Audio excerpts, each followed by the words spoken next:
Okay, these are 5.5 notes on indirect proof for geometry. And we're going to start with this little quote from Sherlock Holmes. It said, "When you've eliminated the impossible, whatever remains, however improbable, must be the truth." So he's saying that if you can eliminate things, then whatever's left is truthful. So I have a little example of that right here. Which of the following is a large, flightless bird? Okay, so we look at this list. We have a duck, a parrot, and a cassowary. So are there any on this list that we could eliminate? We want a large, flightless bird. Well, we can eliminate ducks because ducks can fly. And we can eliminate parrots. Parrots are little small birds and they fly. And so if we've eliminated those, we can say that a cassowary is the one that's the truth. So, in a sense, what we're doing mathematically is the same thing. It's the counterpart to this Sherlock Holmes idea that when we can prove something false, that helps in an indirect way make the original statement proved true. And you'll see how this works out when we do some examples. But let's start with just a definition of indirect proof. Indirect proof is a proof in which the statement to be proved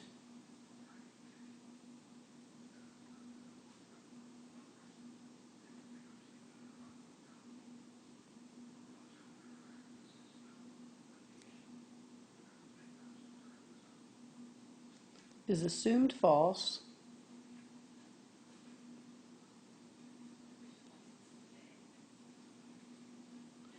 and a contradiction shown.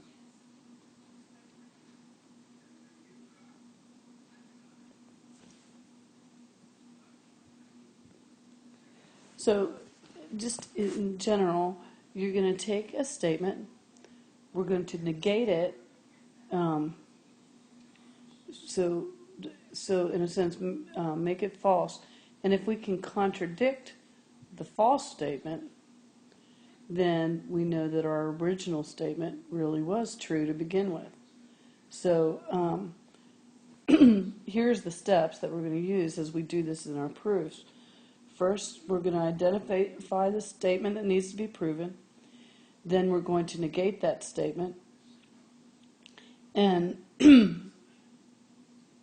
then we're going to reason logically to show that this new assumption that we've made, the negated one, leads to some sort of contradiction of a known fact.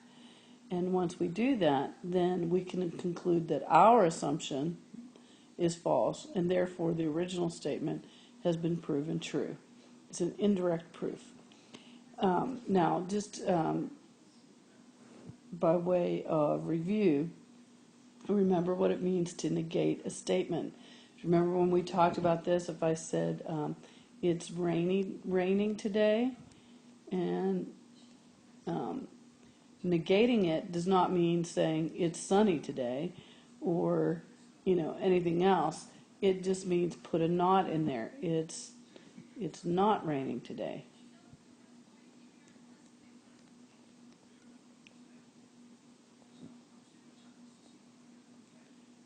Okay, and likewise, if the statement started with a not, it's just removing the not. So if I said, well,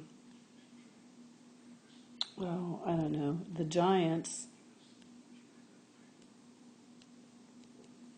are not the worst team in baseball.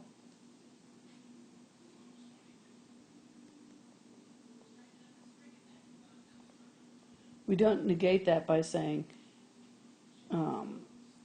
well, it's the Astros that are the worst team in baseball. We just, or whatever, we just take the not out of there and we say the Giants are the worst team in baseball. just take the not out. So that's how we negate things. So let's just do it using mathematical examples. Measure of angle 1 is equal to measure of angle 2. If we're going to negate that, we would say the measure of angle 1 is not equal to the measure of angle 2. And this is the little symbol that we would use for not equal to. AB, line segment, is not perpendicular to CD. So how would we negate that? We would say line segment AB is perpendicular to CD. AB does not intersect line segment CD. And if we were to negate that, we would say AB does intersect CD. Okay, so now we want to define what is a contradiction. And a contradiction is to imply the opposite of something.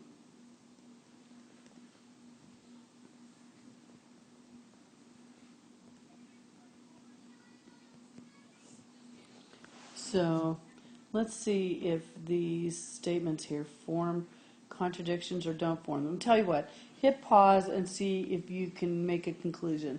Are they contradictions or not contradictions? So hit pause and try and do that, and then I'll come back and lead you through.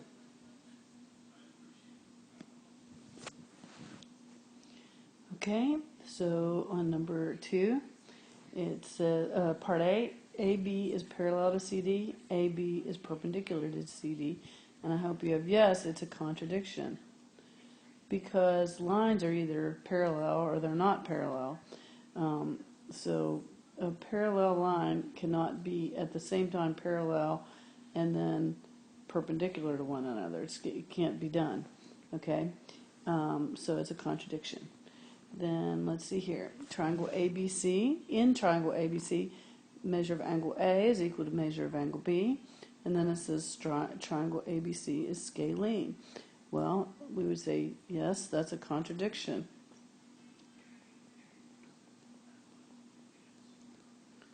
Because, why? Let's think about it. If we have triangle ABC, and we're told that the measure of angle A is congruent to the measure of angle B, then we know that the opposite sides are congruent, and therefore there's no way ABC is also scalene, because scalenes have 3 sides that are different lengths, so it's a contradiction.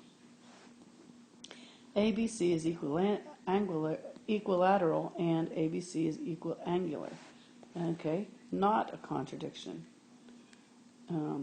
because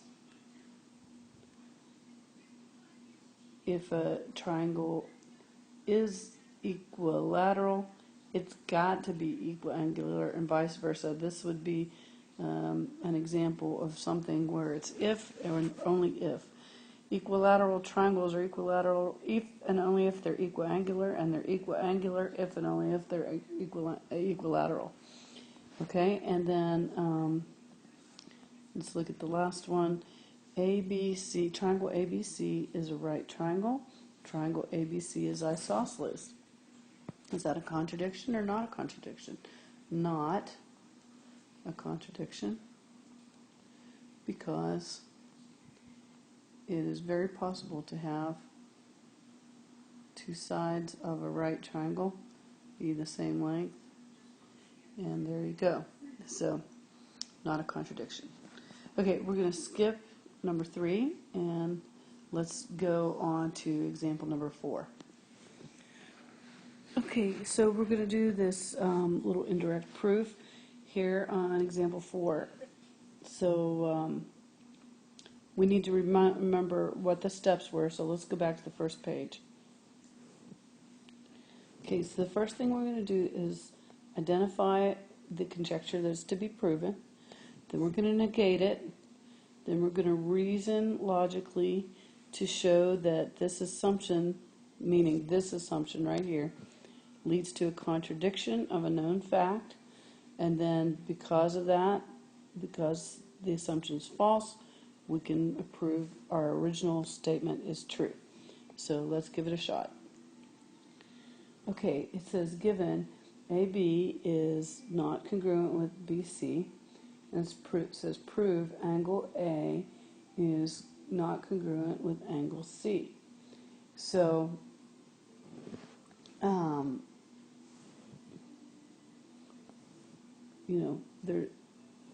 the first thing we're going to do is assume we're going to take this and negate it. We're going to say angle A is congruent with angle C. Now, before I go on, I just want to say, okay, right now we have the first choice is what they have here is what we're trying to prove. Angle A is not congruent with angle C. That's one possibility, and the other possibility is angle A is congruent with angle C. And so if we can prove this false by way of a contradiction, then we can say that this one is true. So let's take a look. Assume that angle A is congruent with angle C. So if we assume that, then we could say that line segment AB is congruent with line segment BC or CB. And how would we know that? Because if two angles in one triangle are congruent, then opposite sides congruent. It's isosceles triangle theorem. If two angles in one triangle are congruent, then opposite sides are congruent. However, this contradicts what? The given statement that AB is not congruent with BC. Here was our given. So therefore, our assumption must be false. And we can say with authority and prove that angle A is not congruent with angle C. So we've proved this false. Oops, I forgot to put my letter A in there. We proved that false because if A is congruent to C, then this must be true.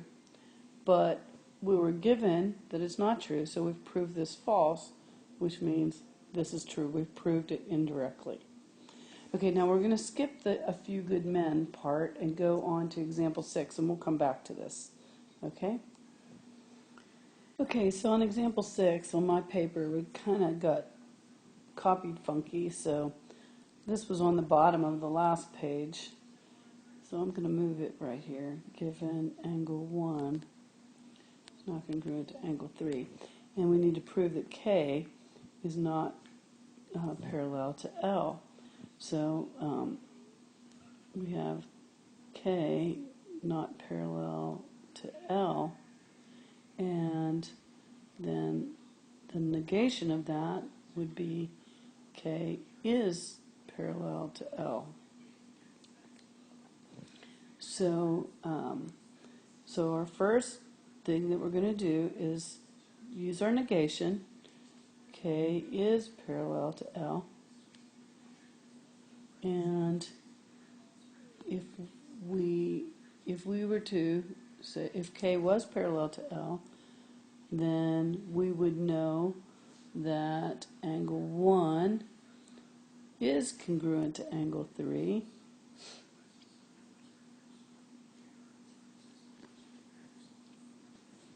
And how would we know that? Because if two lines are parallel, then corresponding angles are congruent. However, this right here contradicts the given that we have that angle 1 is not congruent with angle 3. And so, therefore, our assumption, this must be false. And our proof statement, K is not parallel to L, must be true. So we've proved this false by a contradiction, and that means this statement is true. Okay, let's try example 7. Okay, example 7 says MP is congruent with MN, and it also given that ON line segment is not congruent with OP. Prove that NMO, angle NMO, is not congruent with PMO.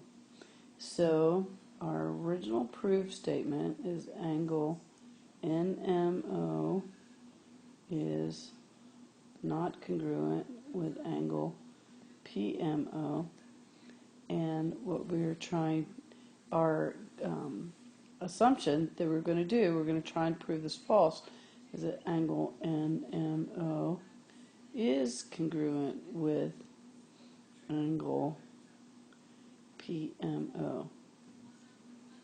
So if we can prove a contradiction to this statement, then we can eliminate that as an option and say that this really is true. Okay, so let's see how we're going to do this. First of all, let's assume the opposite, angle NMO is congruent with PMO. Okay, so if NMO is congruent with PMO, we could prove that, and then let's see, what else can we prove?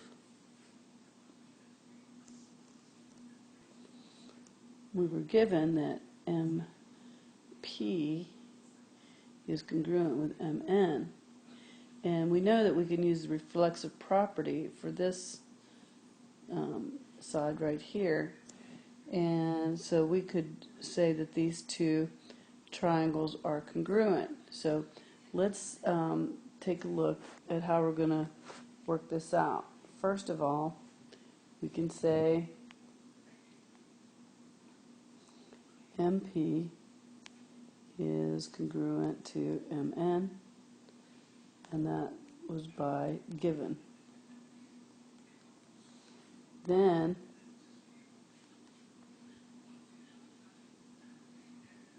we can say MO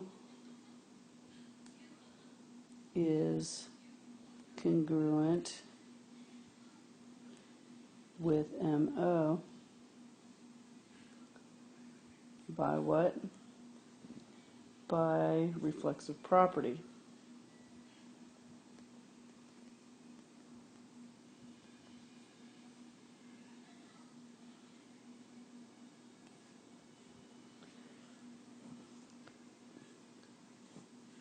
Then, as a result of that, we could say triangle NMO is congruent with triangle PMO, right? And that, how do we know that? That would be by SAS, side angle side. And then, as a result of that, we could say by CP/CTC that this side right here is congruent with that one. Then ON is congruent with OP. Now, based on this original assumption,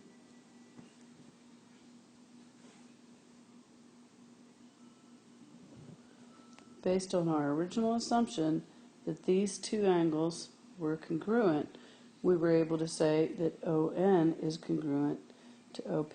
However, that was as a given saying that is not true, that they are not congruent. So there's a contradiction. That's a contradiction to what's been given. So we can say, this is not true. That makes this true. We've proved it indirectly.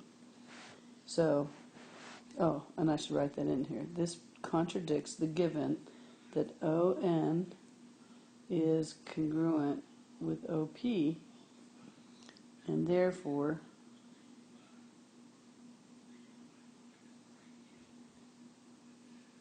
that it's not. Therefore, assumption must be false, and the proof that angle NMO is congruent with PMO is true. This is it. Let's go back here. I just said the wrong thing. NMO is not congruent with PMO is true. That was what we were trying to prove. So we negated the original proof. We worked out like we were doing a regular proof, but when we got to the end, we found something that actually contradicted what was given to us at the beginning, and because of the contradiction, then we can say that the original statement is true. We proved it indirectly. Okay, now let's go back and look at A Few Good Men. Okay, so I don't know if you've ever seen a movie, A Few Good Men, but I've seen it. I've seen it a number of times. It's a very good movie, and it deals with some soldiers down in Cuba on Guantanamo Bay. So there's one soldier, I'll make a little drawing of him, Santiago, and Santiago is kind of weak, isn't really a very good Marine, and he saw another soldier doing something that he shouldn't, and he was going to rat him out. And so the soldiers in Guantanamo had this thing that they called a code red. And a code red was a way to discipline people in their units within themselves. And so, like, for example, they tell this in the movie, like if one of the Marines is during his drills, if his hands get sweaty and his guns slip, then, and, you know, his rifle slips down or maybe falls to the ground, the rest of the unit will give him, I can't remember what they called it, but it was like a private shower or something, and they would take Brillo pads and other things and rub all over the guy's hands and until they hurt, and therefore the next time he was out doing his drills, he'd make sure to use the pine tar or whatever that would prevent his rifle from slipping. And so they would do these kind of things. They would kind of take things within their own hands to discipline people in their own unit. So at any rate, the colonel at this base supposedly called for a code red on Santiago because he ratted out one of his fellow soldiers. And so these soldiers went to perform the code red, and they were just going to scare the guy, wrap a towel around his head or something. But it turns out that the man died. Santiago died. Ooh, when they did the code red. And these guys were just obeying orders, but yet they're on trial for murder. And they were just carrying out what the colonel had told them to do. So now the attorney is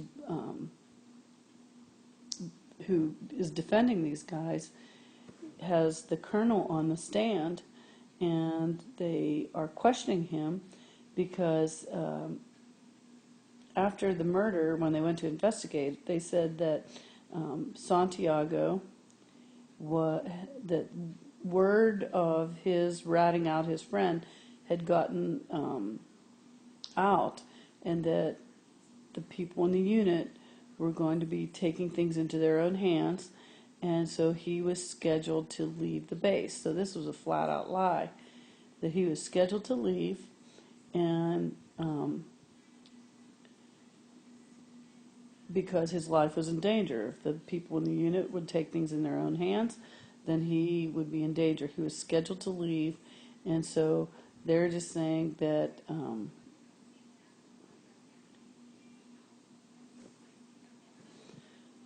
the colonel was saying that whatever these two guys did to Santiago had nothing to do with him. And so the defense attorney is trying to prove that the colonel really did give the code red. Okay, now that's the background. I know that's a lot of background. If you've seen the movie, then you know all that already. But let's look at how they used indirect proof to prove the colonel was wrong.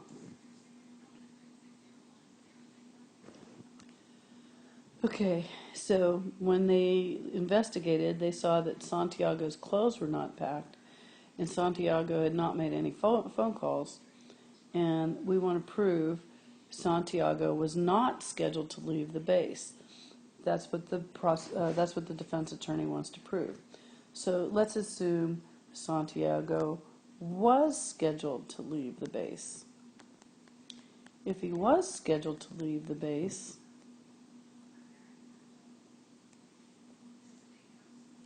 then he would have been packed. And he would make some phone calls, letting, his parents know or whatever that he's finally leaving the base. He wanted out of the Marines, and now he's finally getting out. But this contradicts the given. What was the given? His clothes were not packed.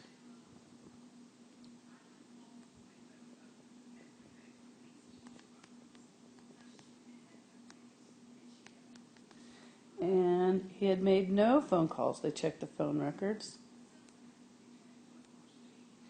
And therefore, the assumption must be false, and it proves that Santiago really was not scheduled to leave the base, like the colonel said, and the colonel must be lying.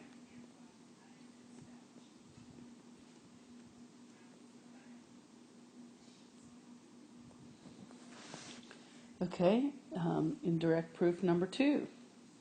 Santiago, the colonel said that Santiago is in danger. That's why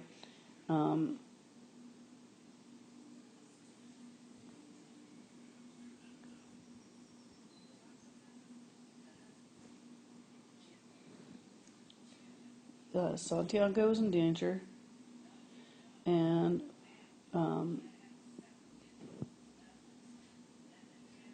we want to prove that actually Colonel Jessup is the one that gave the order himself for Santiago to be harmed, that he called the code red. Okay, so that's what we're trying to prove. So we're going to assume that Colonel Jessup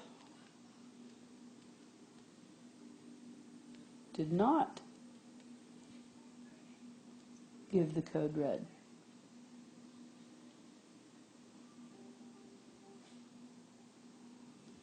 But we know that Santiago really was scheduled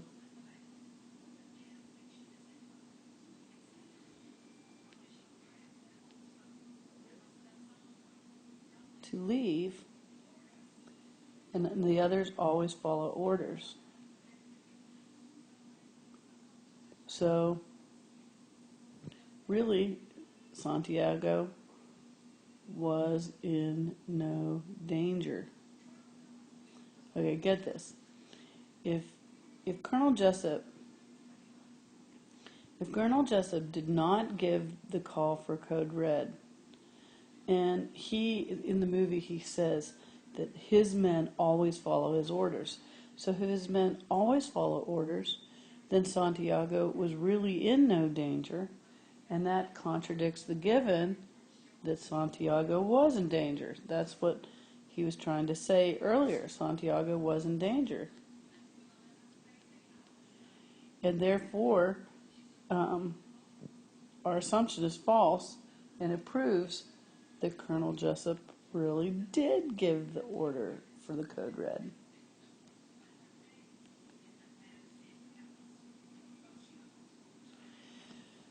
Okay? Because if he had told his men that he shouldn't be harmed, then he would have been in no danger and there would have been no reason for him to leave the base. So this contradicts what was said earlier by the colonel, and so now we can prove, yes, he really did give the order for the code red, and that's what caused the boy's death in the first place. He gave the order, his men followed the order, and that's what happened. So, if you get a chance, watch the movie. You can see how that all works. Okay? That's it. I'll see you in class.